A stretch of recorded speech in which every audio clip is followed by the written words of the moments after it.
Hello everyone and welcome to a new video, and in today's video I'll be evaluating how good my PC is and going over its specs and how much I paid for each part and talking about the issues that it has, and finally would I recommend it, which in short I kind of don't, to be honest. I can't even lie, but more on that later in the video. So this is my PC, and yes, I know it's a bit dusty, but it's okay. And yes, I know the cables do look disgusting. My cable management skills are not that good, let's be honest. However, looks are only just a tiny part of the story, and with a 1660 Ti it is about the top end of the mid-range. It also has 16 gigs of RAM, so there are no bottlenecks in the memory. But, however, the main bottleneck is the processor, and this is why I wouldn't recommend my system, because the GPU cannot get to its full potential, as it usually sits around about 60% usage. Ideally, the GPU should be at about 99% usage.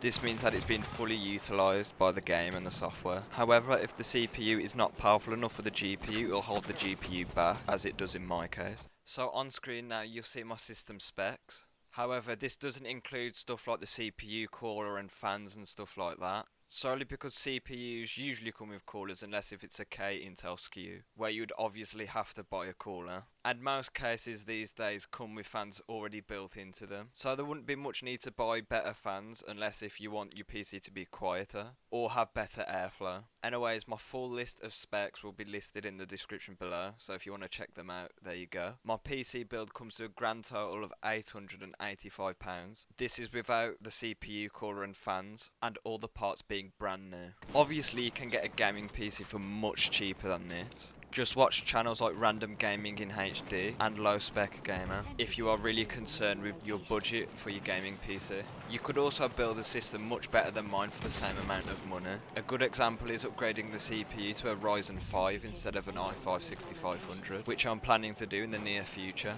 to fix my awful bottleneck at the minute, letting me get the full power out of my graphics card. To show how bad my system is, it performs better if I play in 1440p over 1080p. Because at higher resolutions the CPU has to work less, however the GPU has to work harder to push bigger frames to the monitor or display. This just shows how imbalanced my system is. However, a more powerful processor would fix this issue.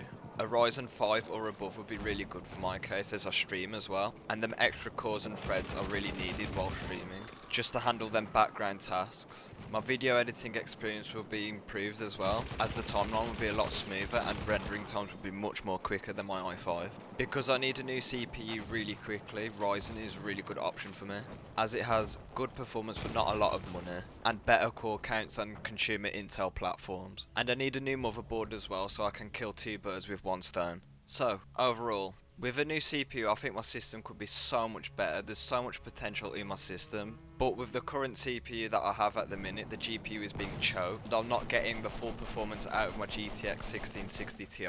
But with a reasonable CPU upgrade like a Ryzen 5 or a Ryzen 7, that will fix this issue. So I could stream games properly and render out videos much more quicker than I can now with my i5. And most importantly, I can play games with a stable frame rate. Anyways, thanks for watching the video. Like the video if you liked it, dislike the video if you disliked it, and subscribe if you think I'm worthy of a subscribe.